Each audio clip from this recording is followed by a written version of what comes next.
all these things is part of who I am now. Why I dream for a better and a modern Philippines. Merong pa tayong manyana habit, eningas kugon. Whoever invented that, they invented that for whatever reason. But for me, as a creative, why can't we, at this point, start designing our culture? And I challenge everyone, every Filipino, challenge the status quo. Because if the status quo doesn't work for you as Filipino, bring it to a better Filipino. That's why when I say modern Filipino, it means better Filipino. My mom brought me to engineering. Yun ang kanyang idea. After reaching the end of the queue, wala na, puno na. Then my mom looked to her right, saw architecture. Sabi niya, oh, ito, anak ko, parehas din yan. Siya ang arkitekto sa likod ng Clark International Airport at ng makabagong Clark City Sports Hub na una nating nasilayan noong 2019 Southeast Asian Games. Hangad ni Architect Royal Pineda na maging alagad ng modern Philippine architecture para makilala ito sa buong mundo. Sino nga ba si Royal Pineda? At paano nagbunga ang kanyang ambisyon hindi lamang para sa sarili kundi para sa ating bansa? Yan ang ating aalamin dito lamang sa Usapang Bilyonaryo. What is the origin of the name Royal? It's very unique. Because my dad is named Ray. So Ray is actually in King. So he said to me, I named you Royal because I want you to be a junior, but not to carry exactly my name. So I gave you Royal because it's royalty. So thank you. At least yung parang the name actually became a pressure. So it was a good thing for me. You come from a family of educators, Yes, right? yes, Your parents were both teachers? Public school teachers, both of them. My dad was a physical educator, head of the Makati Polytechnic for the physical education. My mom, elementary school teacher in Pasig. Science teacher. But you know what's nice? They're both very good in sketching. My mom used to draw the entire anatomy straight and on the board with colored chalks and all. My dad, The human anatomy, that's very detailed. yeah, because you know, Science science teacher. And then my dad loves to paint. So he's usually the one doing all the paintings and the works for my mom's class, no? That exposure. Yeah, that's an influence. And of course, the discipline. You know, architecture is an art and science. And I think 24 hours of being with a teacher, I think that's wonderful for me, Anna. How young were you when you started? I understand that you were sketching at a very young age. I remember grade 1, even kinder. I always have a notepad with me, and I carry it with me. I always see things. Like I see a car, I create my version of a car. And when I see a house, I don't copy them. You put your own, hindi yung realistic. Yes, and I change it. Like, you know, I even painted Mona Lisa. But nilagyan ko ng bangs. So parang there's this thing in my head that tells me, well, maybe it's better if you do this, you add this, you change it. When I read my character when I was young, I said, God builds you up to what you'll become. You were already, in a way, making your own designs. Connecting the dots, it's like, you know, there's no such thing as irrelevant in our lives. In our existence. Yeah. No? So how early did you think, I want to be an architect? Funny, I didn't really know that I'd want to be an architect. My parents, their friends were more of engineers. And that time, parang yung sikat niyan, mga engineers. And then I told her, Mom, I want to keep designing. Kasi nga, I love to sketch. Then sabi niya, sige. So we went to Polytechnic University of the Philippines, no? Public school again. My parents told me, I remember this very clearly. My dad said, we're public school teachers and you will finish and you will take your entire education in a public school system They had belief in the public school system. because they work there. They believe that, and I see them how and they. you see the dedication. Yeah, to, I see to- how they do it. I see how they love their kids, their students, the kids. They bring clothes for them. Kasi sometimes, a public school, there's no uniform. One time, my mom brought a shirt for this kid because and then he brought me because I studied in the same the school. same school. She brought me there and then introduced to me the kid. She showed me that the kid who finished the class meets with the other sibling at the gate, And lends the shirt. takes off his shirt, lends the shirt to the younger brother, then goes to school. When I saw that, parang all these things is part of who I am now. Why I dream for a better and a modern Philippines. This is what makes me dream for the Philippines. When you actually look at that issue, you dream of a better Philippines, where does design come in? What does design have to do with poverty? Definitely. So design is so powerful. I believe that we all design, all of us, we design every day. Meeting you today, I have to choose my clothes. Right. And we're doing it all every day. Before we go out, we choose the clothes we want to wear. We look at the mirror, we're designing ourselves. We're thinking of how to better ourselves, How to present ourselves. how to present ourselves. So it's always there. So the point is, design is free. It's the creativity of the minds of the Filipinos. Our resources are all around us. In fact, we can be so grateful because compared to a desert that has nothing, but look at this, you have all the lush greeneries. No? Yeah. But if you really look at it, the roadmap to a modern Philippines, it's practical luxury. I believe that every Filipino deserves luxury. Explain further, what is practical luxury? Kasi they seem opposites. I made it to be sounding that way because I want it to be retained in the mind of the Filipinos. That it's a paradox that being practical is also being luxurious because it's luxury by design. A bahay kubo can still be with the materials of a bahay kubo, but I tell you, ask an architect, a good one, to design a bahay kubo. And I tell you that bahay kubo can charge $1,000, $2,000 a night if you design it very well. Look at Bali. What do Yun they na see nga, there? bakit Bali, tayo hindi? Yeah, like you go out of their villa, you see rice fields. Yes.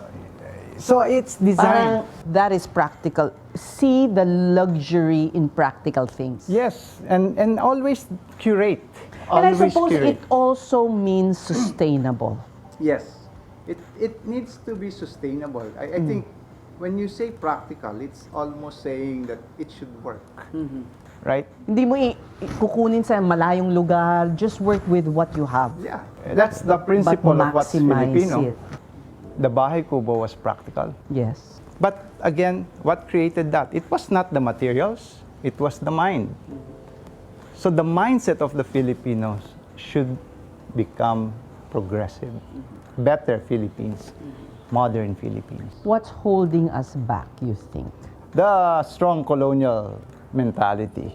That's the thing. I mean, it's very deeply rooted and somehow engraved in the system of the Filipinos. So you were insecure about... There's a lot of insecurities, but I'm so happy. Like a while ago, we were talking about the young and how things are changing. They see, the Inabel patterns.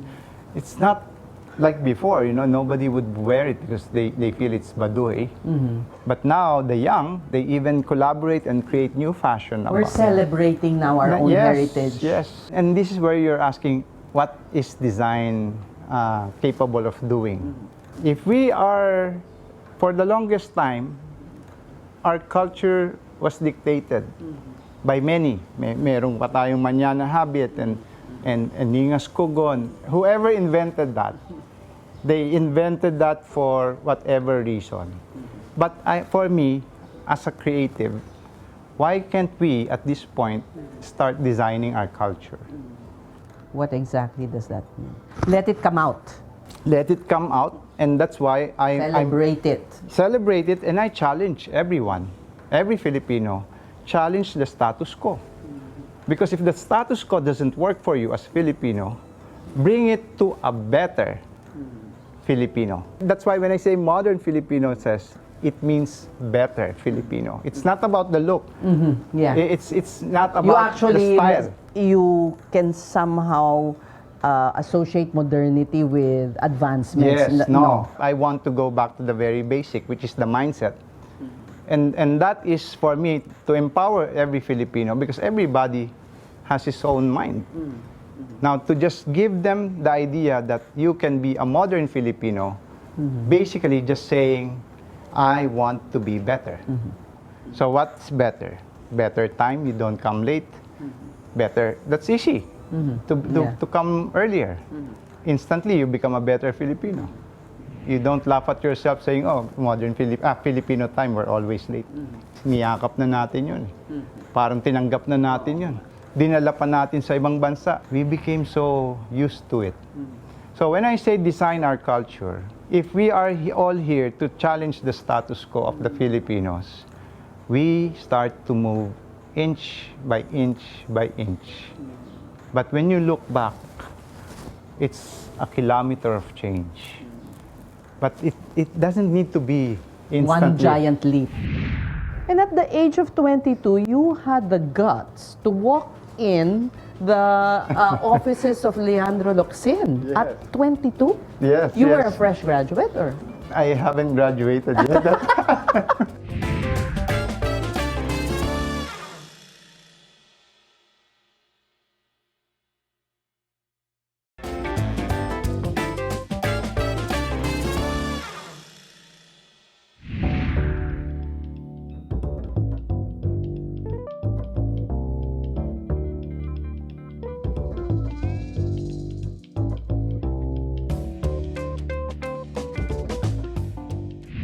Sa PUP, pumunta kayo ng nanay mo. Nanay ko. Oo. Oh, and then? Pumila kami. Imagine PUP, no? That is big. Like, so, coming from Rizal High School, which was the biggest in the Guinness Book of Records, the biggest population of high school in the world. Ang graduation namin says 3 days. Ganun ba? Two batches a day. Oh, Ganun kalaki. pagka-graduate mo sa morning, hubad ka rin ng toga mo, tsaka ng gown mo, lalaban yon. Then Ibang the gagamit. next day, lalaban Another mo na nila batch. the next day. But 3 batches. So that's Rizal High. We studied under the tree. Kulang sa classroom. Kulang sa classroom. But ako, it was luxury to me. Yeah. Kasi naturalist ako eh. Nasa under a nature tree. ka. Oh, sabi ko, you just put me under a tree and I'm happy. So every time that was happening, I was happy. But then, PUP, ito na ngayon, we have this long queue, pila kami. Siyempre, my mom brought me to engineering. Yun ang kanyang idea. After reaching the end of the queue, wala na, puno na. So, then my mom looked to her right, saw architecture. Sabi niya, oh, ito, anak, oh, parehas din yan. Parehas din yan. That's a happy accident. Yeah, it was pila ka uli. No? Pagdating doon, closed again. So my mom, of course, she's my mom. Nakiusap. Pinopromote niya ako. No? Ang galing anak ko. Siyempre, nanay ko yun. No? So, until na-convince niya yung dean. And we're lucky because it was the dean. Who So, was actually he there can make a in- decision. Sabi niya, sige, I'll bring you in, but let's make a deal. If you fail one subject, I'll kick you out. Sabi ko, sige po, sir. Sabi ko, thank you. And the rest was history. So I became an architect. So yun, for me, it was really more of a God's plan. It was meant to be. It was meant to be. There are Parang- no accidents. Again, in as life. I've said, nothing is irrelevant. Everything is important. Yeah. And at the age of 22, you had the guts to walk in the offices of Leandro Locsin. Yes. At 22? Yes, You were a yes. fresh graduate, or? I haven't graduated yet. Wow! Wala pa akong idea of modern Philippines that time. Ang sabi ko lang, if I want to develop my own architecture, dapat dito po. At saka nung maliit ka pa lang, sabi mo namulat ka na kasi sa condition ng, I mean, being in the public school, like being Yes. exposed to poverty, Yes, seeing yes. kids who share reality. shirts. Oo. The reality. And you already that early saw how design could uplift us that early? Nakita mo na yun? I think there's this thing that makes me appreciate what's around me. Kunyari, example, sa bahay nyo or sa... Well, kahit nung pag nakikita ko, nasa kalsada ako, when I see a bench in the street, when I see a lamppost, sabi ko, bakit ang laki-laki nito? Why? And then there's no passage for the people. So parang sinasabi ko, it could have been simpler, it could have been like this. Sa mind ko, every time I see things, Parang it's a meron ka ng- puzzle. It's a puzzle. Gusto mo siyang ayusin. Yes. You travel, you sit down, whatever you're doing, your mind is designing. And that's how I felt na we can change this country. We can change this country because if we start dreaming, and it's hard to dream if you don't get a picture of your dream. So design is about dreaming because you're seeing an image in your head. Di ba? Well, it may be unattainable. But for me, everything starts from the mind. What your hand will execute is a direction from the mind. Okay. Why Locsin? I really like the architecture of Frank Lloyd Wright because I'm a naturalist. So I was a nature lover. So I like Frank Lloyd Wright because it's very organic and modern, progressive. But I told myself, how can I go to the States to train, right? So I said, I'll be realistic. So I Who is the equivalent of Yes. Frank Lloyd Something Wright that- in the yeah. Philippines? Yes. And of course, And of it course, had to Leandro be- Locsin was the best, for me, choice top. So I applied. What I did, I brought my portfolio, and so I called. I was using a cell phone that time. Then the secretary, who was the secretary of the late Leandro Locsin, picked up the phone and said, we're freeze hiring. We're not hiring right now. What year was that? Do you remember? That was 1997, I think, or 98. So she said, but if you like, you can just walk in. And then I said, okay, ma'am. I said, I'm downstairs. I was downstairs. I'm downstairs. Can I just go up? Like, okay, come. And so I went up. It was lunch break. And then that time, she asked me to wait in the lobby. And then a guy passed by the lobby, whistling, wearing a t-shirt, black, then a sandals. This is Ed Ledesma. He became actually my mentor and my father professionally. Sabi niya, oh, Ed, there's an applicant. Kahit na freeze hiring, pinaakyat ka. Oh, pinakit niya. Sabi niya, walk in. Kaya na-surprise siya, I'm downstairs. Oo. So anyway, pinapanik niya na ako. So sabi ko, then I waited. It was lunch break, nobody was there. And then, perfectly dumaan itong si managing partner, si Ed Ledesma. Sabi niya, you want to interview? Oh, sige, come. Sabi niya. Okay, game naman siya. Tapos I showed my portfolio. He only asked me one question when I presented. His question was like, are these really your work? Nagandahan. Sabi niya, ibig sabi ko, sabihin. yes sir, sabi ko, no. Sabi niya, oh, start next week.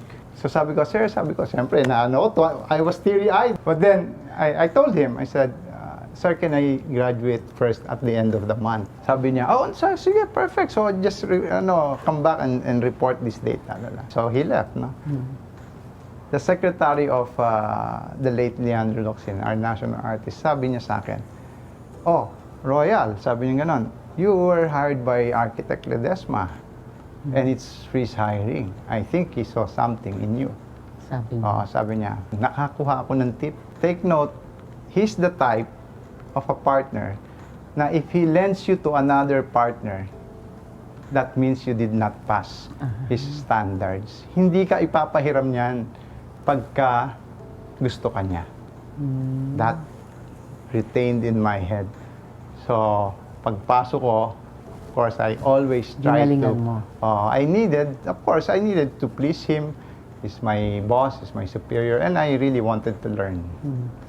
When did you have FaceTime with the Locsin himself? No, that time he passed already, like a year. You never I met never met him. him. Never met him. So it's always Okay. been Ed Ledesma, the managing and designing partner together with our national artist. He's a very supportive collaborator. He will bring out ideas from you, and he would want you to feel freedom. And what's nice is he's up to now. He's managing and he's designing. So my exposure was both. So it was not just creative. It But was also the the backside, Yes. which is difficult. difficult, but you could see that, how detailed he is and how organized also he is. No, but when I say the creative side, his creative side is he's really very creative in terms of designing. But then I think the beauty is that he's the one also wanting to hear from you. And again, there's no wrong idea. So I learned collaboration with him. He encourages. Yeah, that's why I you felt to- like he's a father. Oh. It's like more like a father to me. Like, up to now, I see him. I visit him in his condominium, in his place, and chat, and talk about design, life, and many things. Did you imagine that from PUP you would reach where you are now? Have your own firm. No, it was never really a part of my dream. I was only dreaming for architecture, design, trying to do. I got offers, when I was with Locsin, I got my offers to work in Dubai during that time. Hot na hot yan eh. But then I said, will I work for a sensibility, a design idea that's not for the country? Parang imagine ko pa lang yun, parang nahihirapan ako. So sabi ko, maybe my heart is really here. So I'll stay, I'll bite the bullet. Partners. Nag-break pala kayo after 20 years.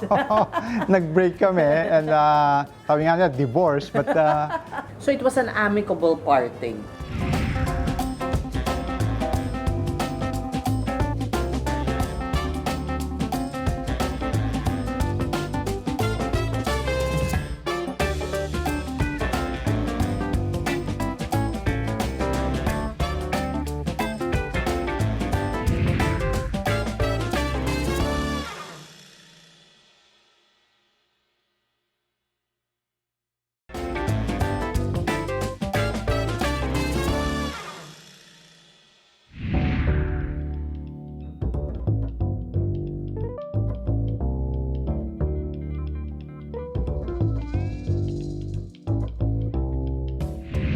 Now, after Locsin, you set up na your own firm with Buji. yes. After that, after 5 years of working in Locsin, I decided to partner with Buji together. So we became bji+royal. So Who we- approached who? Actually, Buji's mom. Asked you. And then we met ni Buji. Buji's mom said to me, you have to meet Buji because I think you'll get along. Because I think we've been looking for someone for a long time, but I think this is a match. So I met with Buji. For 3 hours, we were talking about design and visions and dreams, and I think that became a good start for us. Eventually, you bought him out. Well, yes, I bought his shares. What led to that? Well, you I wanted think- to focus on other things? Or? Yeah, because Buji's, I don't want to say his age, but Buji's into the next Phase of his stage life. of his life, and also me. I think we're, as naturalists, I think it's about growth. And I think as you grow, you get to prepare yourself to a new adventure. And Buji's now painting, and which is very, very good for him. Me, I'm doing bigger projects like master planning and bigger visions, which again, I think the only way to create this bigger impact is to be able to have that, Royal Pineda Plus is actually a plus because we want to open up to more collaborations. So it's a plus to be able to create an orchestra of what is modern Philippines. Ikaw ang conductor. I can be the conductor. I can also be a player in the team. But for me, it's just that I believe that the sensibility of a modern Philippines is something that's inside me. And I just cannot keep it to myself. I need to share it with as many as possible. So I think the plus is actually freedom to share. So it was an amicable parting. Yes, yes. Pero what did you learn from Buji or vice versa? How did you impact each other? Yeah, well, I always say this now, like during our 20 years, imagine we've been partners. Nag-break pala kayo after 20 years. Nag-break kami and sabi nga nila, divorce, but I think it's that the 20 years was all wonderful years, no. In fact, nung partner kami ni Buji, we started na sabi namin, okay, let's start it with a 2-year partnership. We signed Testing upon. muna. Testing muna kami. Baka naman divorce tayo agad right away. So we tested. But, we were surprised. Like maybe after 5-6 years, we noticed, sabi namin, Butch, wala na pala tayong kontrata. Di ba? So, hindi na tayo partners eh. Oo nga. But I think that is part of us, both of us being organic. And again, I always said it that we are like a left foot and a right foot. We start working together and we just get surprised that ang layo na ng narating namin. What would you consider a favorite na ginawa ninyong dalawa? Well, we did some resorts, like we did Discovery Shores, we did Amorita, and take note, we were in the luxury homes and luxury projects. So we did a lot of exciting projects together. Private homes we cannot name the owners of, Yes. sadly. Yes. And you know what really opened up to this big vision of modern Philippines is when we first got involved with the NAIA. And rejuvenating the NAIA Terminal 1. An urban oasis, this modern tropical design upgrade breathes a welcoming atmosphere that our festive Filipino islands are very well known for. A vast complex sprawling with swooping canopies and overlapping landscapes. A 21st century tour de force. We're doing luxury projects, we're doing all this modern Filipino sensibility in the resorts. But hey, these are limited to very few people to experience that sensibility. But when they asked us to do the airport, it's a perfect opportunity. Excited kayo. Oo, sabi namin, let's help, let's just do this because No cost. no, it's pro bono. We Okay. just wanted to help the country and we felt good about that. So, but yun nga, it opened up something, a lot of things, and that's why we're all here. We were all, super excited, knowing that it was the worst airport in the world that time, no? And here we are, like, Filipinos getting together, trying to help each other, the modern bayanihan. This sana was the design, which Yes. never got implemented because, well, politics. Let's try and make it tangible, no? Kasi medyo abstract pa yung sinasabi mong practical luxury, modern Filipino design. Which project of yours that really encapsulates this idea? I would say the loudest voice and expression was during the Southeast Asian Games. Parang that was an opportunity for us to showcase in many ways, multifaceted, no?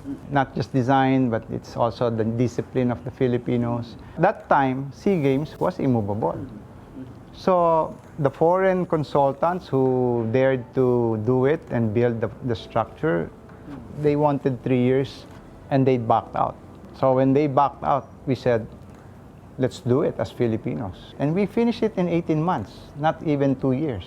The thing that I would be, somehow, I'd be able to express as clearly Filipino and modern Filipino is the Southeast Asian Games, because the architecture that we placed there from ground zero, from its inspirations of the lahar, the pinatubo, the nature of the Philippines says, it was not inspired by the Spanish times. It was going back to the very ancient inspiration. Precolonial. Precolonial.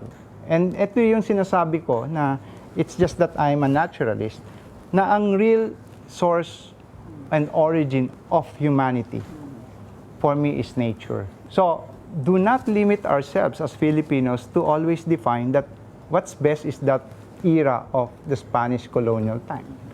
So I think this is where we can present freedom to every Filipino. If we just start to celebrate our nature. Di ba? Ang nature natin, inabel. O, sabihin mo na, simplify, just para fashion, makita lang nila. Ang simple natin, okay, bahay kubo, bahay na bato, nag-evolve, but it should Yung not mga stay weaves. there. Imagine, our colors were better. Our colors were more subtle. Our colors were not jeepney colors. Kasi the jeepney colors, and I learned this from... American ano na yun eh. No, tsaka it was chemically limited. I've learned this from Marian Pastor, Roses. Oh, si Marian. Kasi yun lang ang available sa mga paint Oo, sa paint. So kaya nagmukhang antitingkad. garish. Oo, antitingkad. Di ba? Pero kung titignan mo, Yung origins the natin. origins of the Filipinos and the colors of our fashion and the golds and everything, we were sophisticated. We were something else. Nalimutan na lang natin. And you ask, what's the power of design? An environment changes you. Kasi kung Behavioral yan. Why would you your come to a spirit place is na down. hindi maayos kung maayos yung lugar? Di ba ikaw yung nahihiya? Na pagpupunta ka sa isang maayos na lugar, nag-aayos ka rin eh. So it's the same thing. If your environment is designed, then you start to respond to that environment. We had a client na yung office nila dati nasa Baclaran, and then suddenly they asked us to design a penthouse, I think 1,000 square meter. We made it the headquarters. Alam mo, sabi niya, Royal, I didn't know na gantong karami ang employees namin, because we made it very see-through and visually connected. But you know what? The best thing that happened is like we see them every day and they're all beautiful. They started to dress up. suddenly they're, oo nga. If you go pa naman to a place that's not good, wala kang gana. It's really, design is very powerful. Yeah. And that's what I think is yung we can do, you know, not just the architects and designers, but all of us. Well, may parang hulog ng langit ulit. Because, I mean, if you were to partner with the government, why not one of the favorite LGUs, Pasig? Pasig, are you ready? Maaaring ito po magiging pinakamalaking proyekto sa kasaysayan ng lungsod ng Pasig. How did you get this project? They were all looking for architects and planners to work on the renovation. They wanted the renovation of the city hall. I think he just saw the practicality of it. Because in the end, it's him who's gonna explain it to the people of Pasig. Kasi they just wanted renovation. Kasi then here you come with such a big idea. Yung, di ba medyo, Yeah. ano ba yung idea mo muna? well, Parang medyo much more than what he was planning to do. Because I'm Pasigueño. Yes. I'm a Pasigueño, Oo no? nga. So, Diyan ka lumaki. Diyan ako pinanganak, diyan ako lumaki. So, I used to ride the carabaos there. Naliligo yung carabao sa river. Malinis pa yan. Maganda pa yan. Pasig Sa Pasig. River? Yes. Totoo ba yan? Bakit? Bata ka pa. Anong taon po? But that's Pasig. Yung dulong-dulong, Oo, kasi dulo na. Pag tinignan mo, rice fields yan eh. And I was telling Mayor Vico noon, sabi ko nga sa kanya, kung merong nakita yung Pasig, nakakita ng Pasig, the transformation of Pasig, I'm one of them. I saw it. suddenly becomes so it's dense. dense and Wala again, nang greenery. Yes, Wala na yes, halos. yes. The concept is to open up and bring back the land to the people because the people lost the land. It was all built with parkings and chaotic.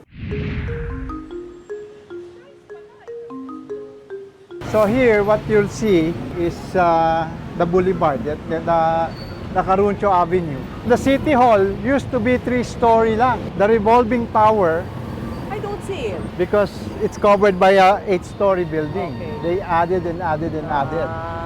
So the idea is to make this walkable again. Really? Well, that whole side will clear that and make that more walkable.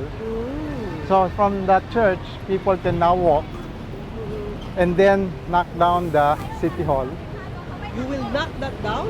because it's already condemned. So when you knock that down, you will now see the revolving tower. This number 5. Okay. You see? So what happens is there is now an avenue and a park that will open up that whole thing. Here is the beautiful architecture. Di ba? These are all structural poured concrete. All poured concrete and they're not hollow blocks. They're load bearing. So this will be ang ganda open. pala ng view. You can see Oh, Laguna the Lake. lake. Oo. Antipolo. Oh. We're trying to respect the height of this. What I proposed was more of a real estate game. That with this land, Pasig can actually make a good earning and partner with the private sector. So that was the big idea. PPP. Yes. So that So was the that big, it's not paid for by by the Pasig the government. Pasig government. And that's what I think the cities of the Philippines should start doing. You know, you don't think small of all these waiting sheds and all the initials of the mayors. No, I mean, you go beyond that. You dream for what is Pasig, and you dream for something that's, you know, the future of the people. Now, since you design all these luxurious homes, how do you live?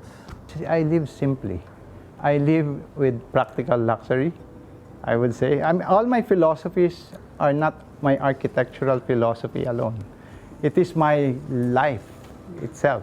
You know. It is my philosophy with the way I live and the way I see every day. It's really all about that. So when I say practical luxury, I see beauty in everything. When I say I see beauty in everything, I celebrate things. Like when I see the sunset, the sunrise, I see the shadow, the ripple. Like look at the water on the. It's very engaging, and you know, these things for me is luxury. If you don't see this, it's a pity.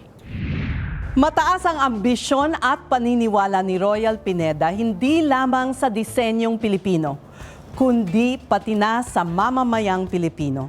Hamon niya sa bawat isa sa atin na gumawa ng new and improved version ng sarili para sama-sama nating mapaunlad ang bansa. Sana ay may natutunan kayo at maraming aral na napulot sa aming episode ngayong linggo. Hanggang sa susunod nating pagkikita, ako po si Ces Orenia Drilon para sa Usapang Bilyonaryo.